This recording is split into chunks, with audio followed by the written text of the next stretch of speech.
So at this time, we are going to move on to our second module. So we are on to module 2. And we'll agree that in any structured program, there must be a process. And therefore, we're going to look now at the before reading strategies.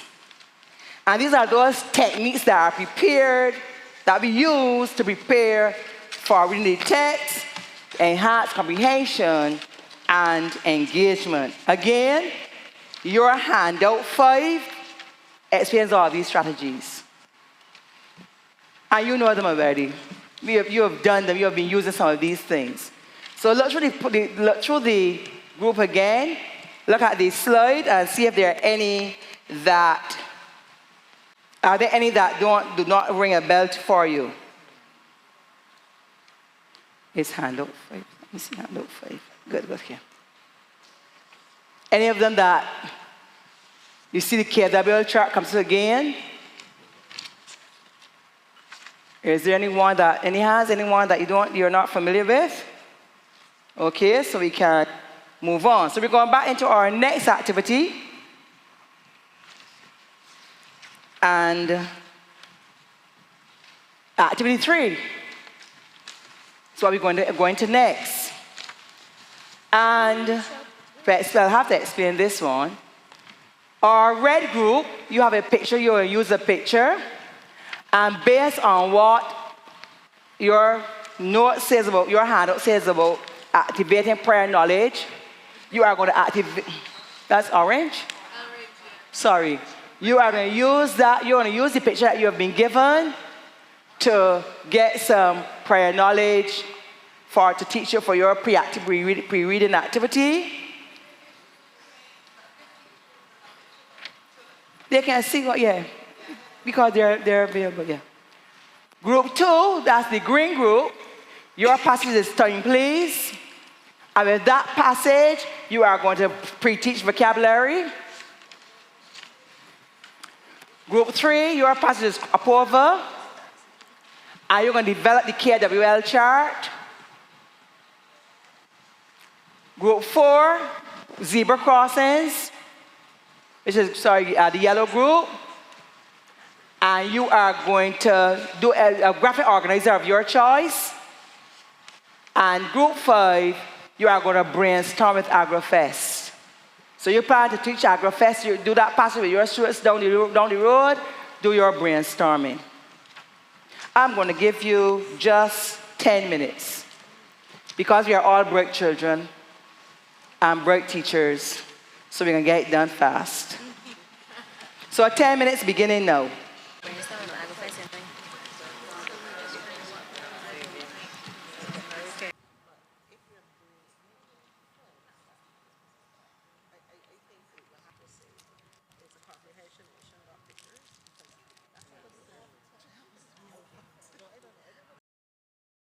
Gentlemen, I think we can look at this activity now, and we are going to ask group 1 to share with us, which is our orange, what we're saying right all along, that our orange group. We're going to ask you to share. Okay, so the questions that we would ask to get children thinking and sharing what they're seeing in the picture. We will start off with some basic questions, such as just to describe what is happening in the picture. Who do you think who are the persons in the picture? Where is it taking place? The whole scene. Those would be our right there questions. Then for think and search, what has caused the damage? I can't see, so I got to bring it closer. Stop a minute. Yes, please.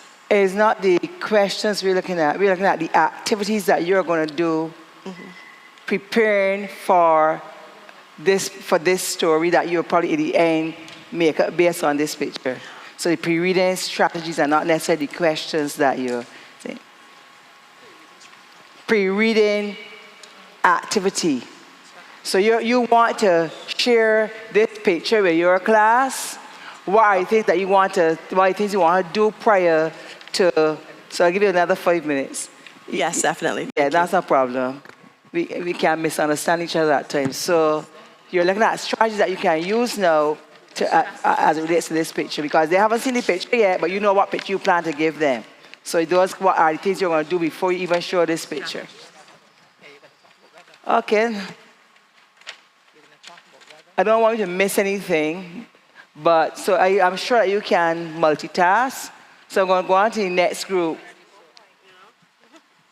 How are you going to pre-teach vocabulary for your time, please? Who's this group? Green. Green, okay, let's hear what's happening over there. You can let them watch some videos on different Who's the leader and experiences in different who's going to tell us about you? All of you have that passage? Time, please, so you can see the passage. And you have to you want to do this passage as a comprehension passage 2 or 3 weeks down the road. You want to pre-teach your vocabulary. How are you going to go about it? That's what essentially what you're doing. Because the children haven't seen the passage yet. They have not seen the passage. But you know that this is what you want to present in week 4 or 5. What vocabulary are you going to pre-teach? Well, initially, the passage is called Time Please. So initially we were saying to introduce the children to the clock, the analog clock, so they can look at the face of the clock and know about the hour, the minute, the second, how it looks, the face of it, how the face looks. Then to be able to compare the analog clock to the watch, because the face basically will look the same, but the one is bigger and smaller and stuff like that. And we were also talking about dictionary skills, and we noted that there were some words that spelt the same, can sound different, have different meanings, like the word wound. And I said some children will look at it and say that's wound, but based on how it is in the passage, we would already talk about the watch and know how it works, and the things that will go into it in terms of batteries or whether it needs to be charged. Or so after introducing the clock and the watches, looking at the passage, we started to pick out some words that would need further explanation. So words, we started looking at things we would talk about with the watches in terms of quality, durability, brand, monetary value, how much these things would cost in comparison. We looked a lot at comparing, which is a word that they have here, comparatively. So we looked a lot at comparing the two and breaking down words that they would use to create the different words. so they would get the meaning of the word. Then we started to look at the words like adverse conditions that you would note down here. They talked about special watches can function underwater or in adverse conditions, so that they can start to see for themselves underwater is one type, but what are other adverse conditions that they can look at watches will still function under. We looked at the life of your timepiece. What does that actually represent?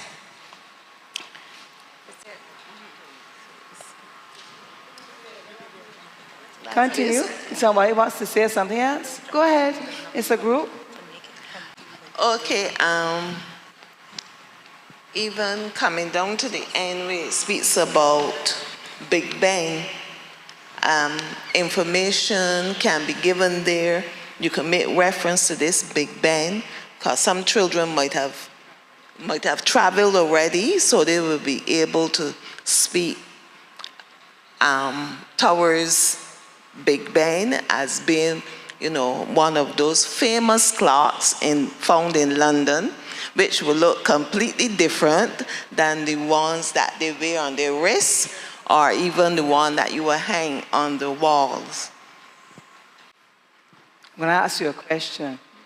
Is there any clock in Barbados that you would want to reference as you talk about Big Bang? You can think of it, you can reference as you talk about Big Bang. Yes, please. We can make reference to the one that is on Parliament, right, which kind of overlook the city, just as Big Ben does in London. Go ahead. I saw the word perimeter. That's a word that we did discuss, perimeter. Even if the children don't know it, we would, as it says here, we would tell them, find the sentence where you see this word, and No, then, they haven't gone to this, but they haven't gone to this yet. They haven't seen the passage yet. Perimeter. We can include that in the math lesson, but not go in detail as to what a perimeter is. So we can tell them, as you look around the face of the clock, this is the perimeter of the clock. You can see, what do you see? You go through, you see the 12 numbers. These are all going around the perimeter of the clock's face, so that they know already Does this sheet of paper have a perimeter? Does this sheet of paper have a perimeter? So we're not only so again, you start to broaden. It has size, even everything has a perimeter. You start showing perimeter. Yeah. So remember that we are teaching area is all of this. But perimeter is this. So you're teaching information as, and we go back to, it's not something in itself. It's not something you teach, but it's an integration across the curriculum. That is what we were this saying. This is so important. Integration. Reading comprehension is not reading comprehension. Keep stressing that. It's not a 45-minute lesson that you give a passage and ask questions. That's testing comprehension. When you have reached that stage at the end of class, at the end of the year unit, when you're doing your promotion exams, that's when you're testing comprehension. Prior to that, you are teaching comprehension. So you knew you were going to teach this. You do all the things that are necessary to make sure when the child gets this passage, no, nothing is strange. So you've talked about Big Ben in London. You've talked about where London is located, how far it is from Barbados, how long you have to take to get to, things like that. And then the children who have traveled before can say, Mom, we take real long to get there. Things like that. So all these are things you got to bring up as you prepare. Time difference, yes. Your next thing, time difference. Mathematics, right? Yes, please. Good. So the idea is that all the vocabulary that you need to bring out. So you have the words like perimeter, comparatively. You had the durability. You had another word that might give some problem. Adverse might give trouble as well. Again, depending on the level of the child. Again, we're going to get to that, knowing that what level the child is at and so on. But you have to have an idea of your class and what words you have to teach that you beforehand to make sure when you show this passage that everybody's on the same page. And that's the idea with pre-teaching your vocabulary. Any questions on any of the groups? Anything you wish to add to that as we went through that one? Okay, so let's move to the next group. The crop over. That was the blue group. This is this group. Okay, so we're listening to this group now. We had the KWL chart. So before we read the passage, it's about crop over. Tell us about crop over. What is crop over? It's a Barbados festival. There are bands and costumes. It has parades. I want to put you on the spot. Oh, Lord. Go to the chart. Go to the flip chart, and let me see what you have on what you know, what you want to know. Right. No, just K. K. And then the space, W, and then the L. But in class, you put know, what you know, and what you want to know. So that's just to see what you're doing. So what you know, and what you want to know. So your passage was again crop over. Crop over. So let's hear what you asked your children for, what they knew. What kind of festival is it? They knew all this. It's a Barbados festival. Things, yeah, they knew okay. that it was a Barbados festival. They knew that there were bands and costumes. So just put bands and costumes after. Bands. No, just put bands. We just writing bands, right? Costumes. Go ahead. There were parades. Lots of music.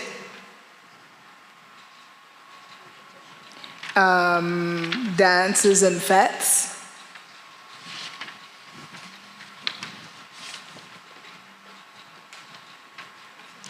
Competitions. It happened annually, every year.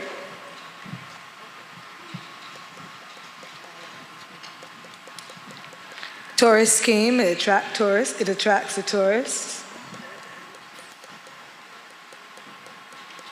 And it's a cultural event.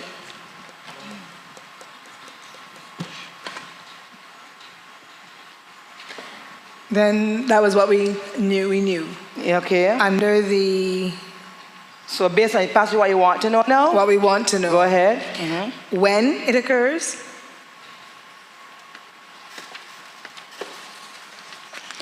why it occurs,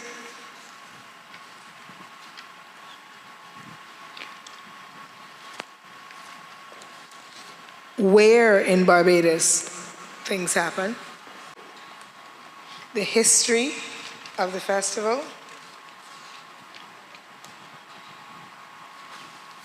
and some of the specific events and celebrations. That was it. That was the end of what we wanted to know. Okay, thanks. Every group had this passage, right? Anything anybody wish to add from looking at the passage and what I believe some of you have done this passage before as well. Okay, let's move to the next one then. Zebra crossings, you're ready yet? Or which was the one left out? Pre-teach vocabulary. You're ready? Or you want me to come back to you last? Yeah. You're ready? Okay. We'll go back to group 2. Group 1, sorry, group 1. Oh yeah, the picture. Go ahead. Okay, for the start, the week before, we could create a weather chart for the week, recording the types of weather that would get children to start to think about the different elements of weather and how weather is presented. Then we could get them to listen to the weather news and report what was stated, and to focus on new terms, any unfamiliar words that are stated, and research what these words mean, and then share them with the class.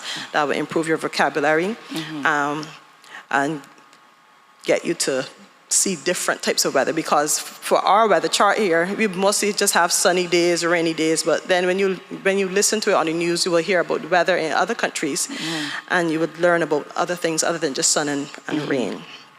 Ask the students to illustrate different types of weather, and to discuss the types of seasons we have here in Barbados, the wet and the dry season, and the elements of weather that are associated with those seasons, and to listen to and write both stories or poems about weather, and get them accustomed to expressing themselves and thinking about the different sounds and experiences you have with weather.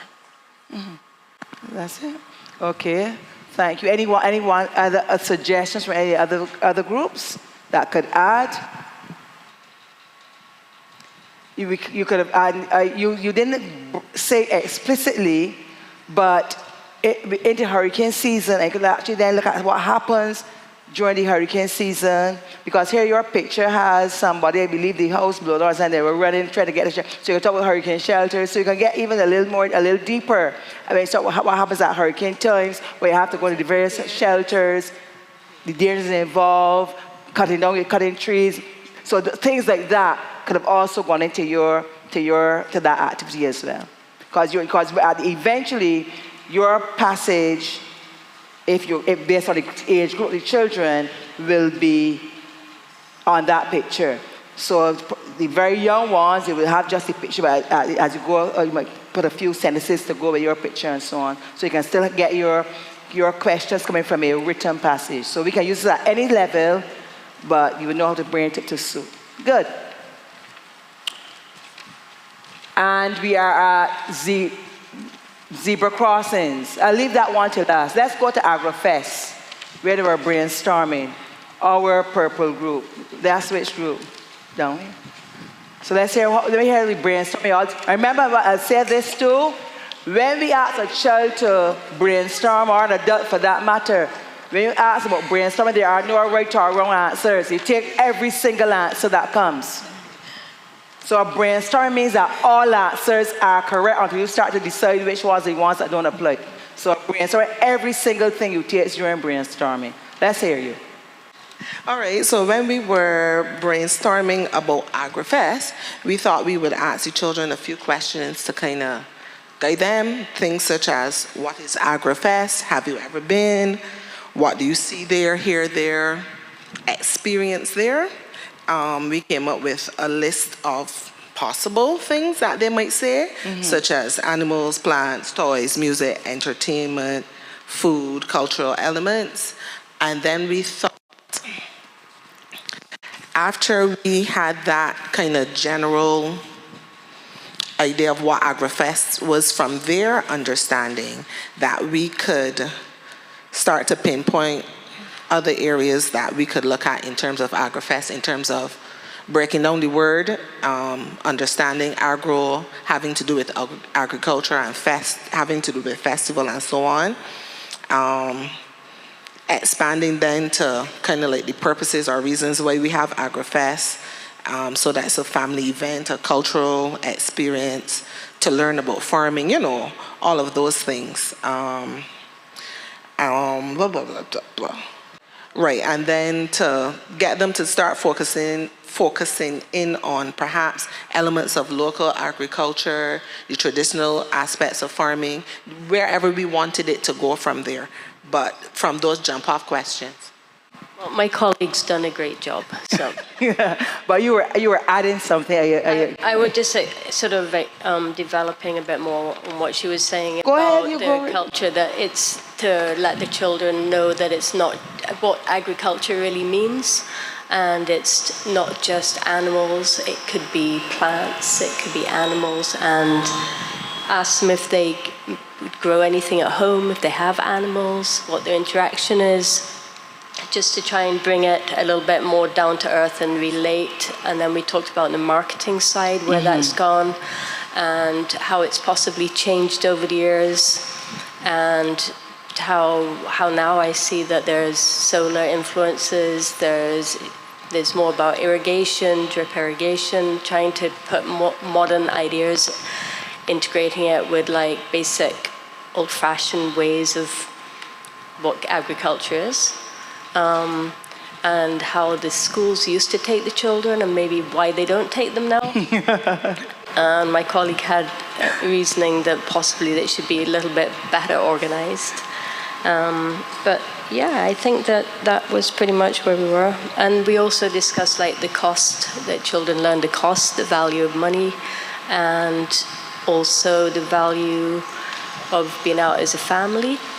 And not all children may have the opportunity to attend AgriFest if they're socio-culturally inhibited financially. So possibly they should go back to the schools to integrate it, but in a better managed way, so that they can also attend and get the cultural experiences. Wonderful. Well, thank you. Any other suggestions for this group? Anything you wish to add? Okay, so we'll now go to our zebra crossing scenes, and they have to do a graphic organizer of their choice, and that person will be encouraged to come to the flip chart and share.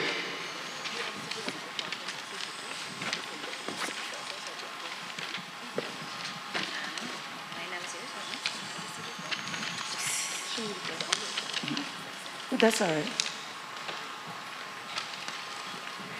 All right, good morning, everyone. So we said we would, first of all, we can take our students to the zebra crossing. As we know, there's one outside of every school in Barbados, I think, at least primary schools. So we're going to go down there, give them the experience of having the crossing guard take them across, and then we're going to discuss. And we're going to use our concept map to go through and map out some of the things we think can happen in this story.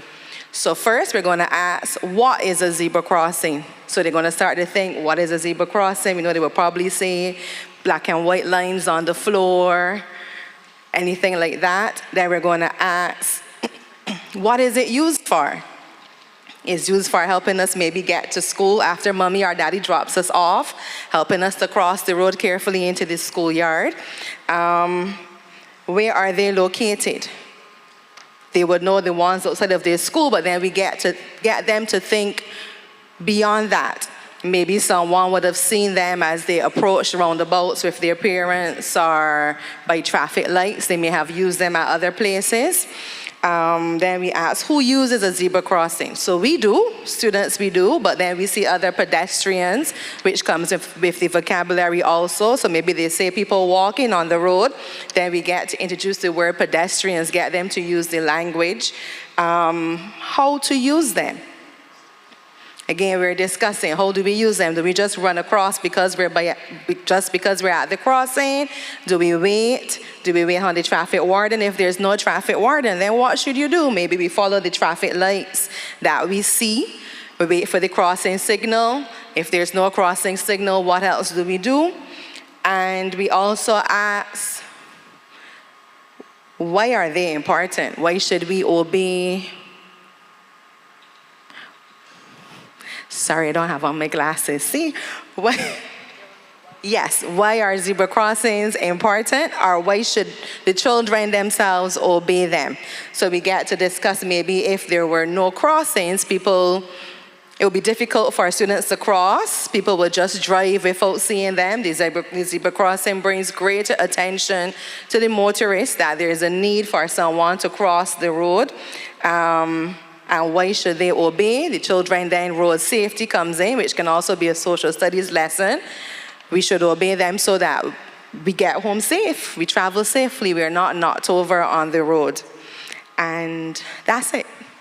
Thank you. Any other thoughts you wish to add from any other groups?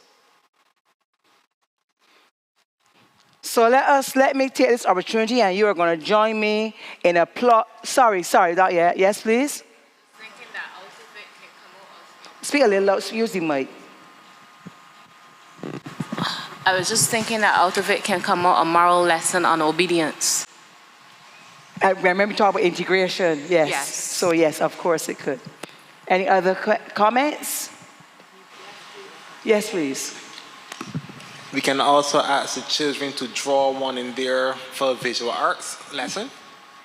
Yes, so and we are going to get into this just now, so yes. So again, the integration is so important. It's not a single thing for 45 minutes. So you all are stressing that continuously, and I'm hoping that that's what we're going to be doing when we're going to school as well. So let me take this opportunity, and you're going to join me in applauding all the groups for jobs well done, and we want to encourage you to continue doing this as we go through go into your new school year to do that.